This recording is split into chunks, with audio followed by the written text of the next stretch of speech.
Welcome to VO Life.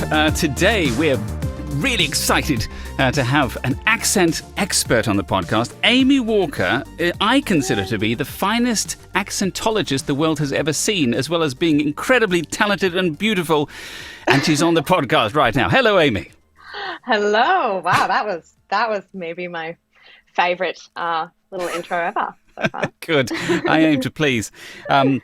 We should warn the viewers that it's quite possible that we're going to be slipping into a lot of different accents today, because that is kind of the point of this interview, is to show just how amazing you are at accents and just explore the entire world of accents, which I've been fascinated with for as long as I can remember, and I'm sure like you have as well.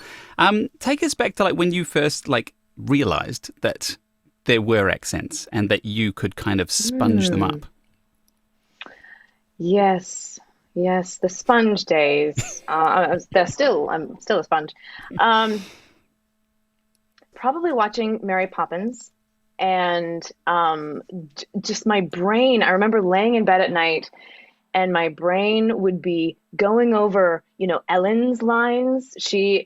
For those who maybe haven't watched it quite as many hundreds of times as I have, she was the maid.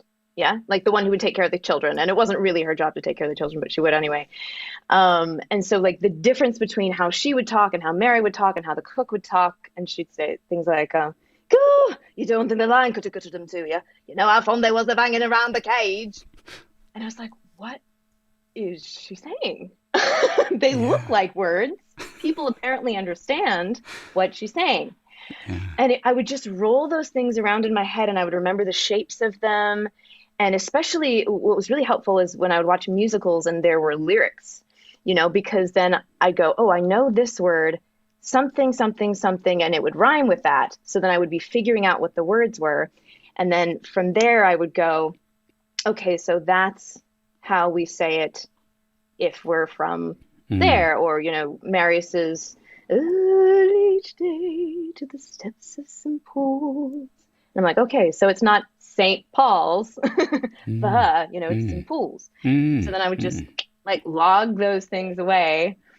And I guess by virtue of her being there and not everybody in that show sounding the same, bless you, Dick Van Dyke.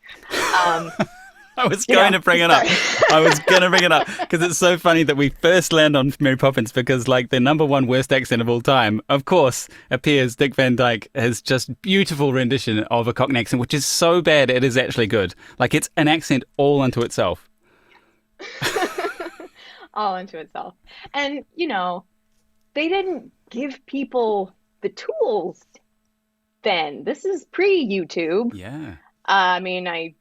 They probably, what did they film it in England? But like, it just was, you're Dick Van Dyke, go act. Yeah, absolutely. Yeah, go act, go. Like that's what he hears when he hears a Cockney accent, which I think is fascinating. And strange you brought up Mary Poppins because I didn't even remember the maid or that she had a different accent, possibly because I grew up in the UK and British TV was kind of full of different accents. Like to a certain extent, there was like that. I know BBC had a lot of work going on in Birmingham and a lot around the north and the south, and so there was always this kind of accent variety.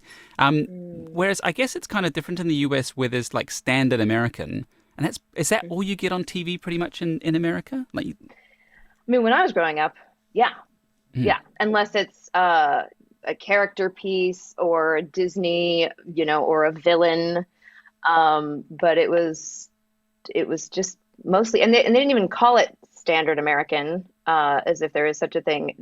It would just be like no accent, as if somebody could not have an accent, and then other people had accents. So,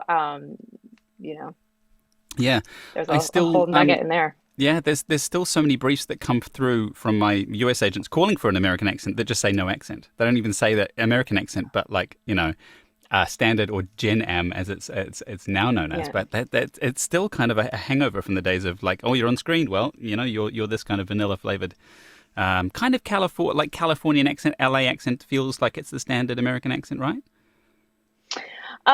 Okay, so there will be contention about this. In my world, since mostly it's the world of film and entertainment, then I would say, yeah, most of the examples that we're going to have of a general American are going to be from California and are going to be that accent. So there are mild differences, but in a Midwest. So initially, it was based after two white guys in Ohio. But there are some mild differences there to hear. But I would say in the last like several decades, it's really more of a California, not like necessarily an uptick California, like this kind of a thing, but those shapes. Yeah. Absolutely, yeah. And it was just like while you're sort of going through the different states in America, I was thinking back to like one of those American accents that was just for TV, which was the Mid-Atlantic, like the kind of newsreel stuff that was like, wow, look at these ships Transatlantic. arriving on the coast. That's all, like there's that newsreely kind of voice, which kind of had and it sat right in between those two things. Yeah. But it's interesting that accent kind of fell out of favor, and now when you do that kind of accent like this, it really places it in time as well as space, Yes. and Yes. I feel like there will be more examples of that throughout the ages of like where a specific accent was used a lot. Oh Yeah. yeah, time periods absolutely have accents. Mm. Absolutely. The 70s, nobody talks like that anymore. Mm. Mm. When you watch some Spike Lee or like uh Scorsese, or when you watch some things from or Saturday Night Fever, nobody Mm. talks like that anymore. They're just certain. It's not even just jargon, but it's just there's a timbre difference. A It's vibe. like when we color grade film. Yeah, there's a vibe. Yeah. When we Yeah. color grade film, and we're like, these are the tones of this era. It's the same thing with voices, and you hear it in singing. Mm. Totally. Mm. There are different styles, there are different harmonies, different shapes. The 90s. Mm. Like, Mm. Mm. you can pick those particular flavors. Yeah. So as actors, when we're playing those eras, if we don't tune into that, to me, we're doing a disservice because we're bringing in ways of talking that didn't exist then. Yeah, yeah, yeah. It's very true, isn't it? It's like a state of mind at the time that comes through in the voice, like everything does. I mean, that's the thing when you've taught a lot of people to use their voice, as have I. And this thing about like your authentic voice, or at least like finding your authentic voice so that you can then change it and like adopt other things. But it's like how you're feeling at the time and how your state of mind is so crucial in kind of delivering certain things. Mm. Yeah, Yeah. it's interesting. Speaking of how you feel, authenticity, etc. You've just come back from Washington D.C., where when you filmed, or at least, well, actually, you tell us about it. It's called Quantum Accents, right? You've got this new video out, which I've just watched, and it's fantastic. It's about stereotypes, conditioning, code switching. Tell us a little bit about this project and kind of how it came about. Thank you. Yeah. The quantum physics of accents, as it Mm. were. So I was invited by a wonderful museum in Washington, D.C. called Planet Word. It's brand new. And they had this gala opening planned in 2020. Wow. Didn't get to happen No. until, October of 2022. So fortunately for me, that meant that they found me and wanted to bring me in to perform something. And I was asked to, so a request I get a lot, do a bunch of accents. Like, I know what that means to you. And I mean this with total respect, because their mission at that museum is absolutely my mission also, which is diving into what makes language and communication and authentic communication, and honoring all the different languages and ways that people communicate. So, but I hadn't been there yet. And so I was like, they wanted me to kind of do a tour of accents, or maybe show people how to do accents or something. But I like to do something that has some pith and juice and dives into some places. So Some I purpose. said, okay, I can make Yeah. something, some purpose. Mm. Yeah. Mm. So, and fortunately, I had some months, and I just started rolling this idea around and working with it, and building it in. Where, of course, I do loads of different accents, and get to explore some different things. But it's so that we can dive into that journey together and hold that space together, and really go to some shady places and some fun places, and Yeah, Yeah, some get to quite know a little beautiful more about how our places as brain works. well. Yeah, I found it very mind-altering, I'd say. And Mm, just the way that you bring about this whole thing about accents, and we've been familiar with it our whole lives, and television mm, and things has definitely like used this idea of sort of touchstones and stereotypes a bit sort of too much, like to some harm, and people have found their differences a lot easier than similarities in the past. But I feel like that is like we are on the crest of this change at the moment, where like attitudes are changing to exactly this kind of thing, like how people are perceived through their accent. mm, Wouldn't you say? It's mm. like an exciting time Yeah, to be in this space. it is. It is. Yeah. Yeah. So on that note, like, are you concerned? Like, does this come from a position of being concerned over the last sort of 2 or 3 years? We had in the voiceover world, we had the Simpsons voices sort of coming under fire and admitting that they kind of, they regret some of the decisions.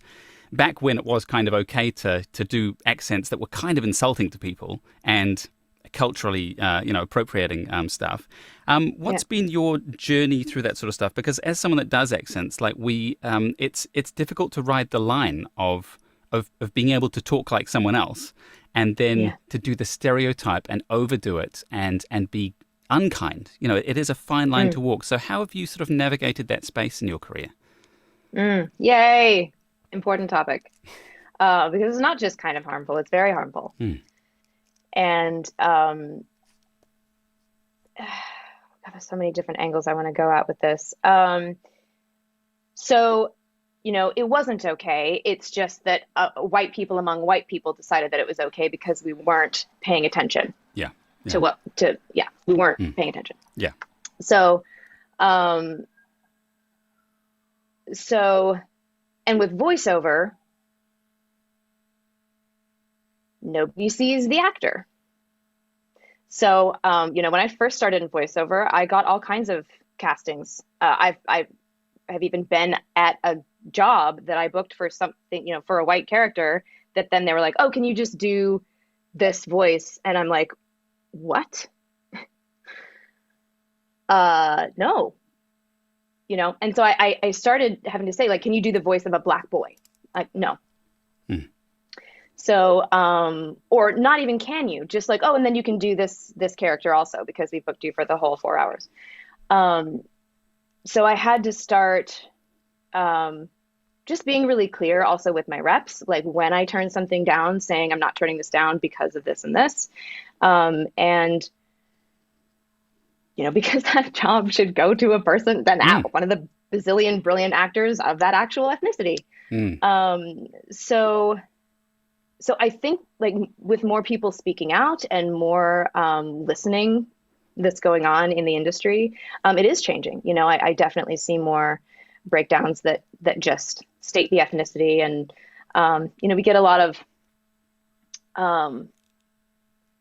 Sometimes it's still really confusing where they'll say open to any ethnicity, but you kind of get a feeling like the reference that they're choosing are like Rashida Jones, and you're thinking, well, so is it a texture thing? Like they'll say it's a texture thing, but I'll just say, if I feel like I know what they want and what they want is not white me, then I will just not. Hmm. So it is something that's very, very important, especially for white people, that Hmm. we're not, anytime I do an accent at all, it is with compassion. It's never to make fun of anybody. Hmm. It's with so much love and wanting to feel what it feels like to be different, to Yeah. be from different lands. And, that's why we act, right? Exactly. Yeah. Um, so, but I definitely have increased in my sensitivity over the years too, in realizing more of the impact of even when my intentions are loving, that just still what I represent, and because of the history of so much harm, Hmm. that it the intent and the impact don't equate. Yeah. So Absolutely. I Yeah. just am very intentional about which accents I do. Yeah, it's fantastic, and I think you're right that it does. Like, it's coming back to like imitation is the highest form of flattery. It's like I want to do your accent to really feel how it feels in my mouth, and because I love the sounds that you make when you talk. Yeah. But yeah, doing it for the right reasons, I think, is so important.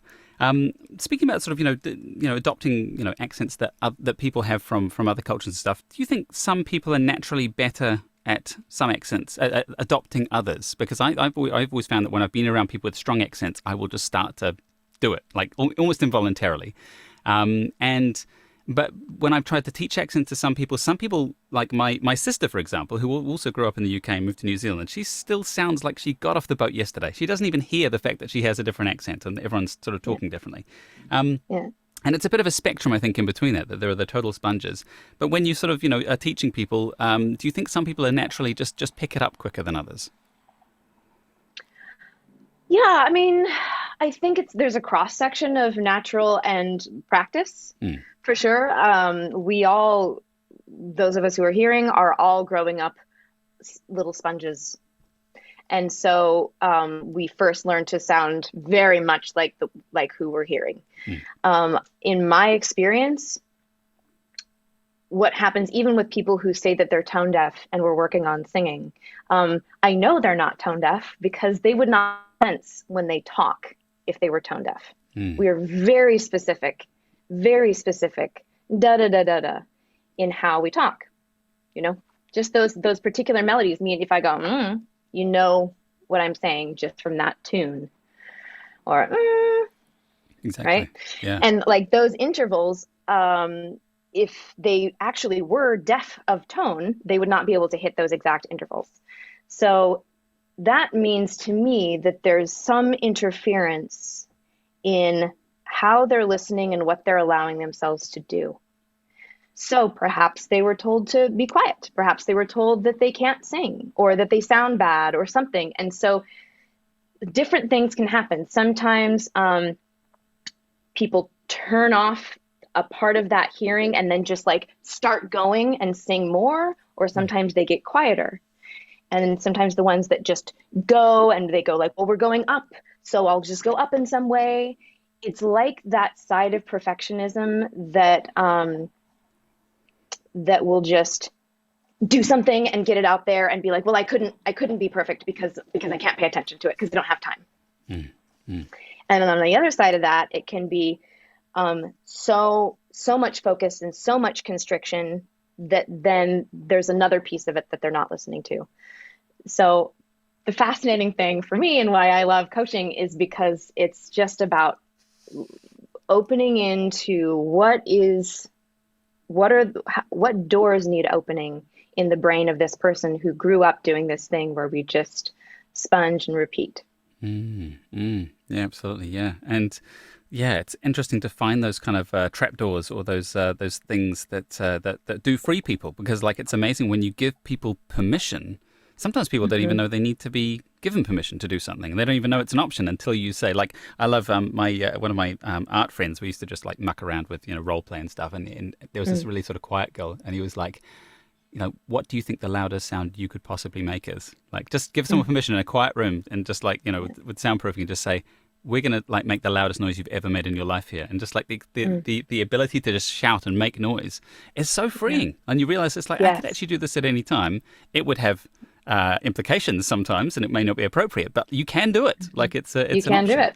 Yeah, and Yeah. I think the same goes with accents. I still, even though I do accents professionally, like for a living, still feel embarrassed when I go to parties and people say, "Well, what do you do?" And I say, "Oh, I do voiceovers and all these different accents." And they say, "Go on Mm. then." And I'm like, "Oh, you don't want to hear? No, I don't want to do it. I don't want to do it." And it's just like there's still something inside me that says like, that's not how you talk. Like, oh, what if they Mm. think it's really bad? Or like, all those kind Mm. of voices. So quelling those Yeah. voices is a big part of the journey. What are some of the other sort of processes you have for learning accents? I know you've got a few different tools in your box. What do you I usually? do. I Yeah. do.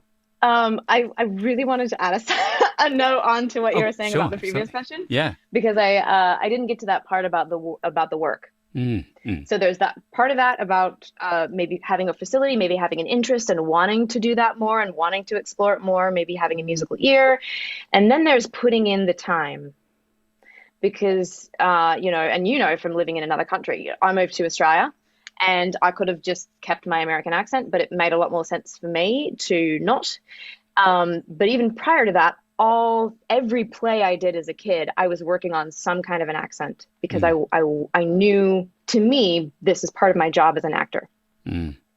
So, and then you got to test that out, right? You got to go to a shop and when they say, can I help you? You say, oh, yes, thank you. I'm looking for a cardigan or something, and you get so much better service. But then you meet someone actually from England and then you get tested even more. So, living in Australia where they're Aussie. So if something sounds different, I will know because they will be like, hey. And then when you get to, like, for me, it was about 3 days where they'd say, when I was at uni, and if they were talking about growing up in Sydney or growing up in Melbourne or something like that, and they'd say, oh yeah, was it Sydney for you? And I'd say, oh, no, I'm from Seattle. So, but you don't have an accent. So then you know that what you're doing is working. Yeah. Yeah, absolutely. And like I say to my students, if you ever really want, if you feel like you're kind of getting confident with an accent, then just go out to a different restaurant or pub for an evening and just method it out. Like, just adopt that character. And it's the most, adrenaline-infused thing you can do. I remember even just ordering pizza when I went to the States for the first time was just like picking up the phone and going, oh, yeah, I want to order a pizza. And it was just like, oh my God, what if they know? What if they know? And then you realize it's like even people from America speak differently. And even if it's wrong, they'll just be like, oh, this guy's from a weird part of the US or something. Like, it's so funny when you get into that, like those mind games and doing the whole method thing where you just, you put yourself out there, and there is a risk of failure then because you're like, if they realize that it wasn't quite right, then like there's this social cost, of them going, and you have to explain, and you're like, oh, actually, I'm just from New Zealand. I was just trying on an American accent, and it's a great way to learn it. You have to. You have to be able to do it with that kind of pressure, or you won't be able to do it to the extent that you want. Yeah. Speaking of and another question that actually came up from a conversation I had with a buddy, Scott Tunnix, who's a British voiceover artist over in the UK. And we were talking about why the further you get from your own accent, like the easier it is to act. Like you can put on this kind of, it's almost like a cloak you can put on. And then it allows you to kind of get into the role. As long as you kind of know that accent quite a bit, then you can, it allows you to kind of, go a bit further than just using your normal voice like this. Have you ever had an experience with that where the further you go, the easier it is to kind of get crazy on a character? I think it takes us back to permission.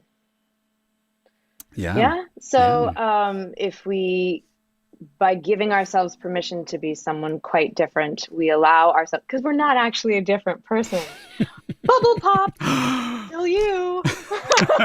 Spoiler alert. Same bits in the kaleidoscope. You're just mixing them around in a different configuration. Yeah. So I think when I realized that was the biggest freeing moment for me of like, oh, I'm actually, initially when I was a kid, I wanted to be different people, but you're really not.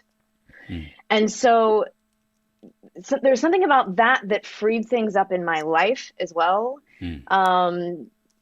But then also like, great, well then I can go anywhere. And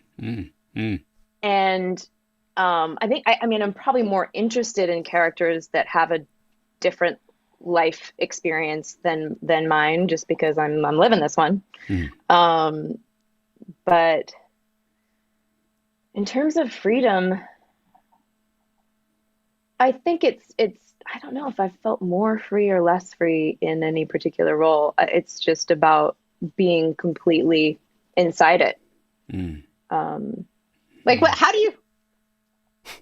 I guess there's a spectrum of distance between this accent and the other accents, but yeah.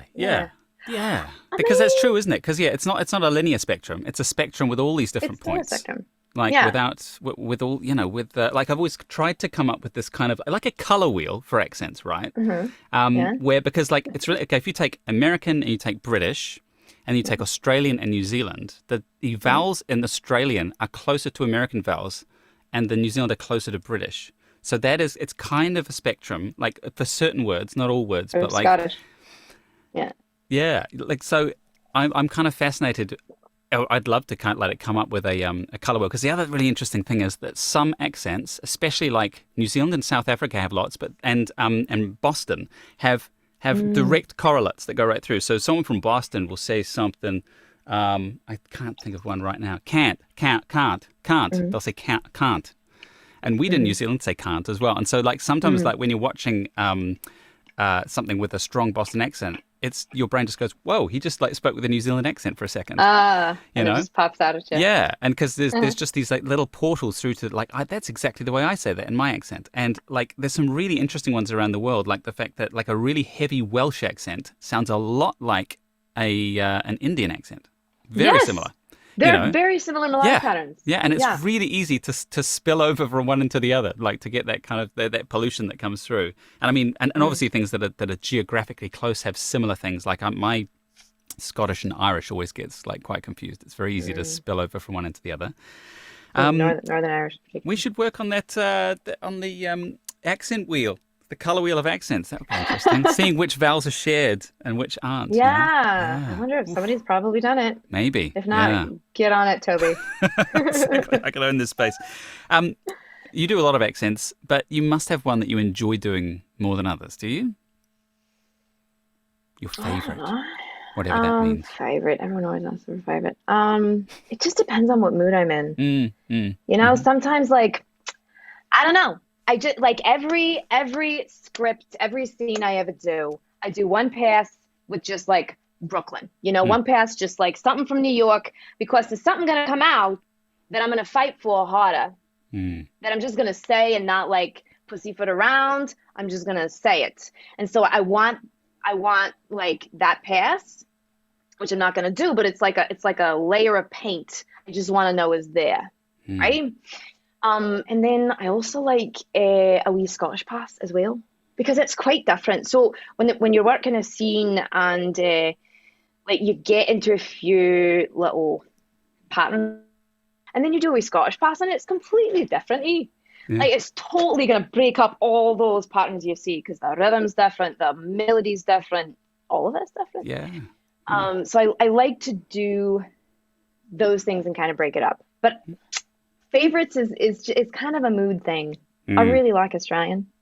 I do. Yeah. Maybe it reminds you of a time in your life. You know, some of these accents can, like, again, with permission, can, like, if you adopt that character, like your Brooklyn one, it's go big and bombastic, you know? It's unapologetic. And, like, I like how, like, you allow yourself to do different things with different accents, you know? So maybe that's such a great technique of using different accents to find a different truth in scripts, you know, to find a different poetry around it, or or some other truth. That's a really interesting idea. I love it. I suppose most natural for me is usually in English. Yes, the great communicator Often I'll just RP. be tootling around the house, and Exactly. because we get so many layers in there of what's said and what's not said and what's implied. Yeah. But do you ever get stuck in an accent? Because when I tend to break out my South African accent, I sometimes get stuck, and then everything in my head, my internal monologue, starts to turn into South African man, and I find that a bit strange. I think when I lived in a little village in Western Washington when I was 16, and there were a lot of people there from Wisconsin and Minnesota. And they'd say, we're talking about it. And that is a sticky phrase. So I'd be talking completely normally. I'm going to erase that. I would be talking like myself that I sounded like at the time, which is very much like myself now, but maybe a little higher. And then I'd say, and then we were talking about it. Or sometimes after I lived in Wellington, I would come home and I would just say, oh, yeast. And they'd say, are you saying yeast? Like that was the closest word to yeast. Yes, of course. I mean, the New Zealand, funnily enough, with your New Zealand accent, like that was the moment when I was like, this lady knows what she's talking about, because I have come across so few people doing accents online who can do an actual New Zealand accent, because like it's such a like you hear from people who are trying to learn accents that it's like it's the craziest accent. The vowels are all over the place, and sometimes they're really flat, and like just like the whole mouth position is really really interesting. But it seems to like be really popular in the States, like Flight of the Conchords. There's Taika Waititi doing his thing with Korg, and just this beautiful understated New Zealand humour that seems to be subtly permeating like the American scene. And it kind of comes back to the accent in a way, because it's so unusual and so kind of flat and kind of like not sure of itself, and we all like go up at the end of every sentence, which is really interesting. Can you talk a little bit about the New Zealand accent? I like your story about the phone card that you tell in the quantum physics video. What was your journey with the New Zealand accent? Honestly, it's like my pen. How am I going to put my pen in the phone booth? Yeah, exactly. Yeah. No, it was a pen. Yeah. So what was your journey with the New Zealand accent? You moved to Wellington for a bit. I did. I moved to Wellington from Wollongong, Australia. So I unfortunately had gotten a tainted view from my beloved Aussies. I love ya. But like, so there's a bit of a rivalry, I would say. A little bit. Between like bit. We invented the PAV, Taliban. They steal every good thing we have. Like, yeah. Yes, I get so it. Much. Eat, the Taliban. So much in humour, I love it. So much. So I moved there, and it took a wee moment, because I wasn't like at uni in Australia. I was around people all the time.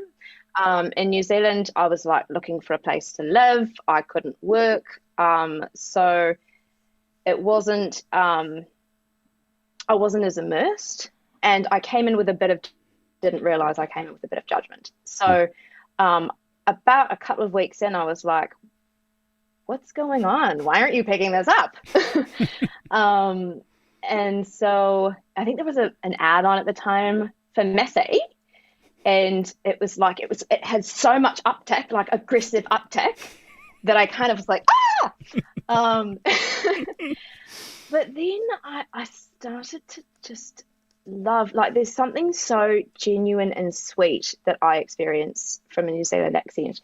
That's like, you have to come into any interaction, like whether you're just buying coffee, you have to have what I lovingly termed an arsenal of pleasantries, because you can't just rock up and say, yeah, I'd like a flat white. You have to say, oh, hi, how are you? I'm good, how are you? Oh, gosh, yes, I'd like to order something. Oh, okay, what would you like to order? Oh, a coffee. Okay, what sort of coffee would you like? Oh, perhaps a flat white. Oh, lovely. Would you like, and it's just like 18 steps. Yeah, exactly. Yeah, and each one of us has to be like, is it okay? Is it okay if I have a flat white? Oh, yeah. You got your soy milk? Sweet. Oh, no, I won't. Yeah. Oh, gosh. Oh, sweet. Yes. Wonderful. Sweeties. Quite sweet. Yeah. But I realized I didn't take a full breath in.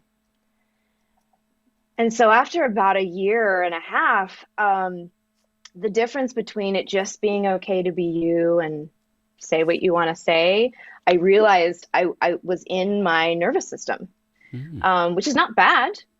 It was just something that started to feel less authentic for me and how I wanted to be in my body, which isn't to say that I couldn't find a way to do that and have a Kiwi accent. I just found that for me, that was my experience of it, was like more sort of this sort of energy. In that way. Yeah, absolutely. Yeah. So talking about, because we've been, you've been swapping in between accents, and it's kind of your thing that you just like bang, bang, bang, go between them. Especially I want to talk about your Chasing Accent series with Jim Mesherman, which is fantastic. Meskerman. But like, what tools do you use to switch between them? Is it like, I'll ask it, I won't give examples. How do you switch between them so easily?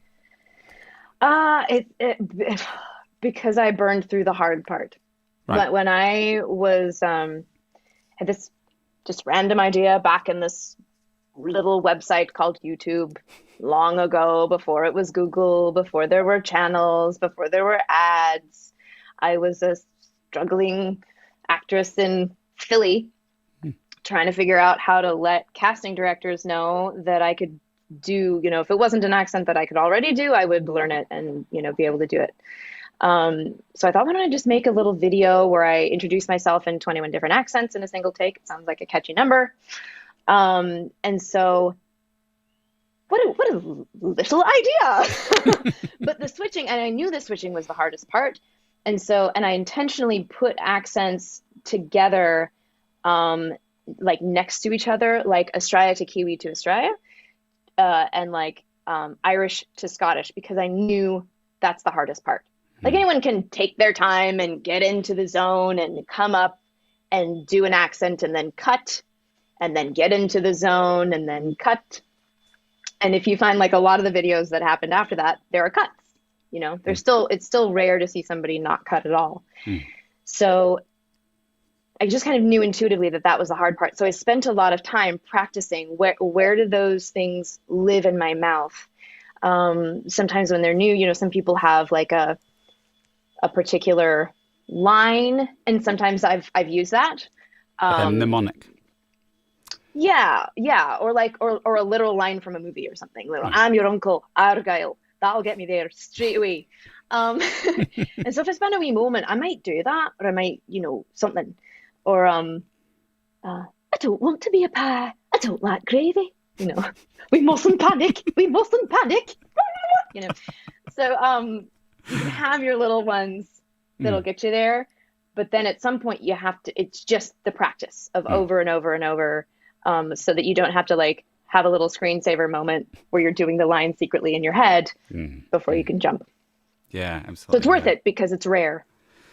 Yeah, and I feel like you've got to initiate that muscle memory that happens in your head. That's just like driving. I always compare it to driving. I mean, like driving's an insanely complex series of things. There's so much going on. There's brakes, pedals, clutches, gears, children, music on the radio, other road users, and yet we just like sail through it because we've been doing it for so long. And I feel like it's the same with accents, that you learn all the gears and all the different stuff, and then once you've committed that to kind of like your motor cortex and and all the parts of your brain that likes doing that subconsciously, you can think about the acting and the performance and the music and all the things that we do when we're speaking in our most comfortable way of speaking. So like, do you have committed? There's still some accents where you feel like there's still a bit of horsepower going into the accent. Sure, there are plenty that I haven't really learned all the way because I never get them. I mean, I don't have breakdowns for them. So, or like maybe I've had one ever, and so I'll learn it up for that, and then like that RAM is gone. So yeah, definitely. Yeah. The ones that I keep are the ones that I use the most. Absolutely. And you have a kind of a, like, do you believe in the kind of the mask thing? Like you put on the mask. I know that's a big thing in acting of putting on the mask, but like where you, like more about where you feel it in your mouth, and then your body language. Your body comes into it as well to remember accents. Oh yeah, it should start in the body, because it's coming from this pinball machine, ricocheting off all these traumas and sore spots and desires and things. So we want it to be free and connected. We don't want it to sound from the head up like you're thinking it. We want it to feel really organic. So what was your question? Sorry. I've completely forgotten. So we're going to talk about the body, and I've lost it. Yes, we can quickly move on. I think you did answer it. Another thing I wanted to talk about was like an English as a second language accent, which I've never really been good at like doing different like French accents, German. So when the person is not actually speaking like with their native tongue is not English, and so it's the affect of their spoken language that is affecting the way they speak English. Do you have a different way of learning those accents? Because I really struggle with different European accents and making them different enough without making them offensive. Learning those different tropes. So the important thing for me is that this person is trying to speak correctly. Mm. They're trying their best to be understood, to pronounce the sounds the best they can. Okay, so you have to have some kind of an understanding of the language itself Mm. to know when this person looks at these letters, what is their first thought? Their Mm. first thought is, oh, th, I know that it's t, or ah, I know that it's you know, or ah or e instead of Mm. eh or so when you are coming from it from the place of first understanding how that person would say those letters in their language, in French for example, um, and then as I'm listening to my references then, which for anything, and I haven't forgotten that question about how do you learn accents. So for anything, the references are the most important, and I like to get video whenever Mm. possible, because I want to see how they're holding their body. I want to see what their mouth is doing, what their tongue is doing. Um, all that is important information, and of course you need audio, and then it has to be very authentic Mm. because there are little bitty Mm. things that you need analog that can be lost in translation. It's wonderful to have a coach who can teach you how to pay attention to things that you're missing. Um, but for me, for the most part, I'm soaking things up on all these subtle levels that I kind like. It's rare to trust that somebody else has gotten all those levels for me. There are a few people that I'll work with when I have an accent that I need to get for something. Um, but yeah, I need to trust that I'm getting all the little subtle information too. Mm. So then when you're watching somebody, if possible, watch them speak in their native language also. So you Mm. can see, oh, this is how the mouth is a little bit forward for the tongue, for the lips as well. And then what are the melodic patterns they use? What are the different melodic patterns that they're using in their native language? What translates in? How do they even interpret what our patterns are? Mm. Because sometimes they're right on and sometimes they're a little interesting. Mm. Where do they place the emphasis on Mm. those syllables? Because again, they're doing their best to speak that language in American English if it's for American, or British English, which is another thing. Mm. So Mm. if I'm doing a French person, depending on the project, I will often skew British English because that would be more likely, unless it's a project where it needs to skew American English. So that's Mm. that's kind of the first question. Um, and then it's really important to not just go, oh, well, French people can't say th the same way, so it's always going to be z. So every time they do this, it will be this. And then all you can hear when you're listening to them is z. Mm. No, they see that that's a th. They probably learned for this amount of time in school or wherever they learned it that it's or th, and they're doing their best. And Mm. sometimes they might say these and get it, pretty Mm. well. It might take a little more effort. Mm. And sometimes they might not. Like I said, Mm. sometimes they might not. But that one kind of blends in a way that's not just going to stick out at you. Mm. So this is a tiny glimpse into like I'm paying attention to what's this going to be like for the listener? Mm. Is anything going to pop out and be maybe correct for that accent, but not understandable enough for this audience? And so if it's not understandable enough, what's something that I can do where maybe it takes a little more effort, but they'll get it closer to the actual sound? Mm. And then I'm going from that level of, okay, from that baseline, they're looking at it from this language. And then from like that particular person. Mm. So you get to add in things about, their status and their loves and how they might really enjoy one particular word. So a Mm. lot of levels. Mm. Wow. I mean, the thing that I've realized in sort of studying accents and trying to get always trying to get better, is how it's like fractals. Like the closer you start looking, the more detail appears, and the closer you look at that detail, there's more detail all the way down. It's like, and then you get to the individual person. I know, like when I studied with you, just the way that someone speaks with their layers of accents and life experience, etc. And geez, that hole's just as deep as you want to take it, isn't it? Yeah. Fortunately. Wow. Yeah, absolutely.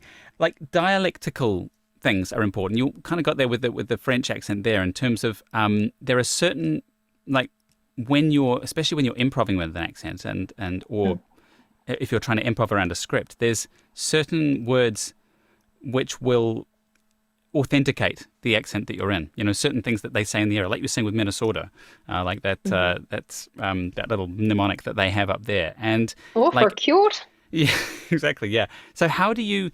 First, I want to also back up, like when you were saying about like finding a reference when you're learning accents, to find these little dialectical quirks and to find these like quirks. How do you make sure that the thing you found is not just someone trying to do an accent? Because there's so many people on YouTube trying to do accents.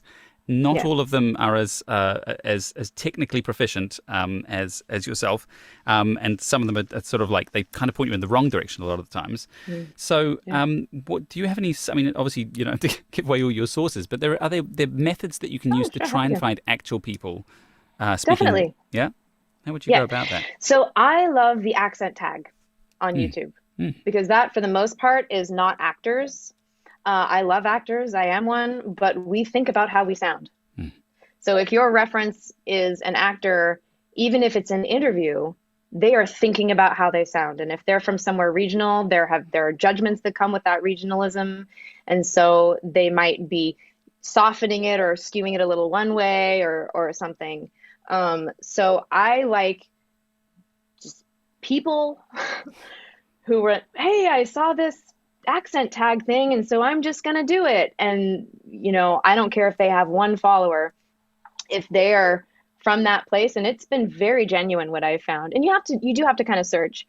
But in case you're not familiar, the accent tag is a tag where there's a couple of them where people will say where they're from, and they will read a set of, or they'll read a set of words and usually answer a set of questions.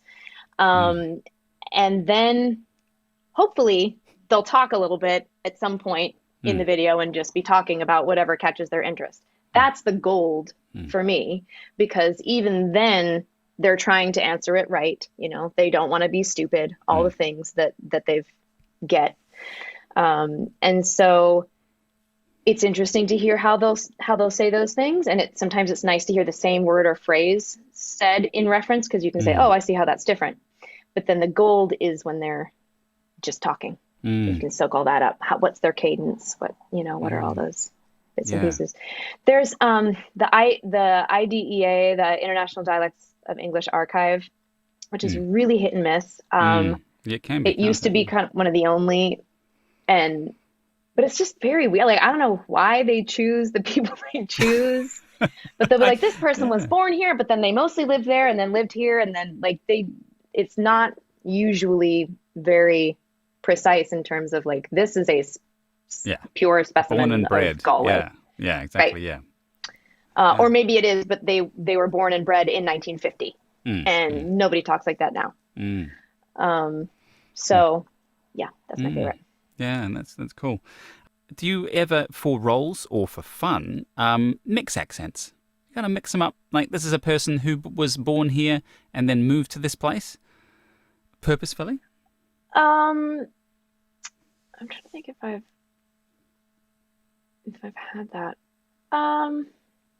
Like sometimes they'll say a light accent, and I'll take that to mean the same thing. Or I've had a couple of interesting ones that were like, we want a non-distinguishable European. Just like, what the heck is that? Or, I'm a different species, or a toaster, or an elf, And so where you get to have fun, especially when you're making something up that's like another species, because then you can take certain sounds from certain things, but then you're having to make sure that you don't ever get into like, this is obviously German or this is Russian or something like that. Mm. Um, Mm. yeah, that's Mm. fun.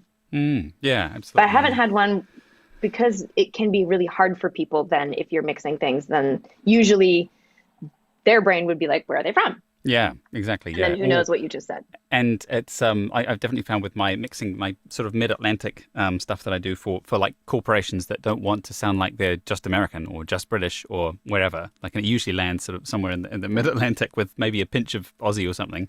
But like, you don't want to sound like you're doing a bad accent. And I feel like there are rules that you learn with each of those accents, and you don't break any of those rules, but you don't sort of commit to any one kind of vowel thing. Like, it's an interesting kind of process to try Mm.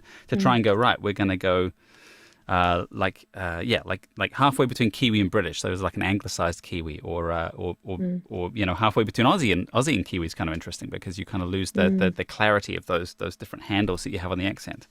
Mm. Yeah, that's fantastic. So we're coming to the end of the interview. Is there anything else that we sort of haven't covered in the interview? I do want to talk about your fantastic accent website, 21 Oh, thank Accents. you. Yay. Um, Yeah, so the most important thing of all is recording yourself. mm, I didn't really straight up answer that question of how do you learn a new accent, but you really can't do it unless you record yourself and have any idea how well it's translating what you're doing. So, I would definitely video is great. It's nice to have some passive listening as well. I every time I'm watching a film, I'm also sponging, mm, which is great. Um, but when I'm learning a new accent or I'm doing a voice match, um, I will take the audio, the sample audio, I will drop that into my audio software, whatever that is for me, Logic Pro, but whatever, GarageBand, anything. And then I'll take a little piece and I'll copy that and I'll go paste, space, paste, space, paste, space, maybe 6 or 10 times. And then you need to have times, or at least for me, there are many ways. And this is like when you want to nail it, you know, listen, repeat, listen again, repeat, repeat while you're listening or shadow.